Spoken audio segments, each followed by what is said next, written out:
This one's for my Jesus and Paul always agree friends. Unfortunately, what we have on our hands is much closer to a theological deathmatch. Jesus says the law is forever.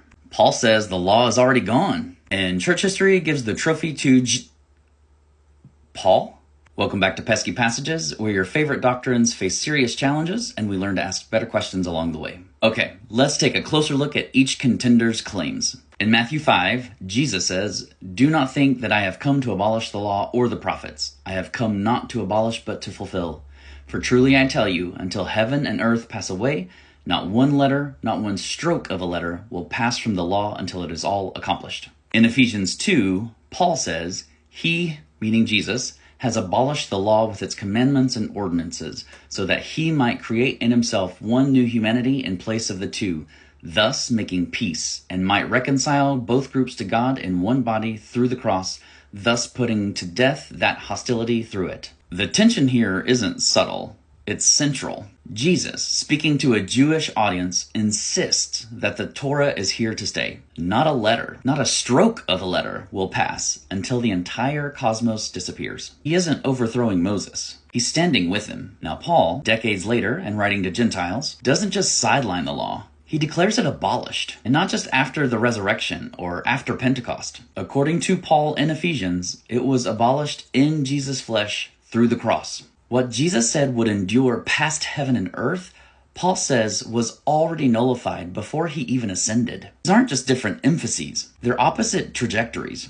Where Jesus roots his authority in Torah's permanence, Paul builds his theology on its expiration. And yet, both made it into the canon. No edits, no harmonization, just preserved contradiction right in the heart of the New Testament. Okay, let's pause for a second and reflect. If we're honest, most Christian theology today sounds a lot more like Paul than it does Jesus. We build our doctrines around Paul's categories: grace, faith, justification. We tend to skip over Jesus' claim that the law won't pass until heaven and earth disappear, probably because it just doesn't fit our system. And when that verse gets too loud, we reinterpret it. He only meant the 10 Commandments. We're only held to the moral law now. Well, those other laws were just meant for the other times. But nowhere in the Bible are these laws separated into neat parts. Nowhere does Jesus advocate for only keeping a portion of Torah. When he says the law and the prophets, that's all-encompassing. The whole system, not a curated sampler. Instead, we employ later theological conventions to separate these laws into categories that Jesus never used. Moral, civil, ceremonial. We do it to make it more digestible,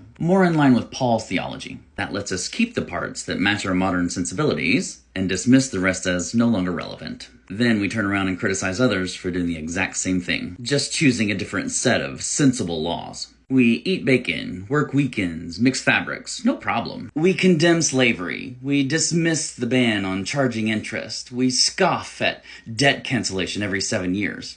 Obviously. But question the law's stance on women or queerness? Question welcoming and being hospitable to the immigrant? Question our failure to feed children, provide for the widow, and feed the poor? Suddenly you're the one ignoring scripture. That's not faithfulness. That is selective reading wrapped in sanctimony.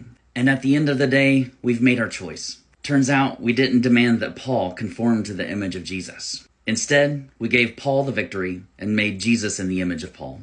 As always, you do not have to agree with me, but when you're confronted with new information, you do have to wrestle with it. So if Jesus says the law is forever, and Paul says the law is abolished, who gets the final word and why? What happens to our understanding of Scripture when two of the most prominent voices in the New Testament directly contradict each other? Have we embraced Paul's theology because it's truer, or just because it's easier?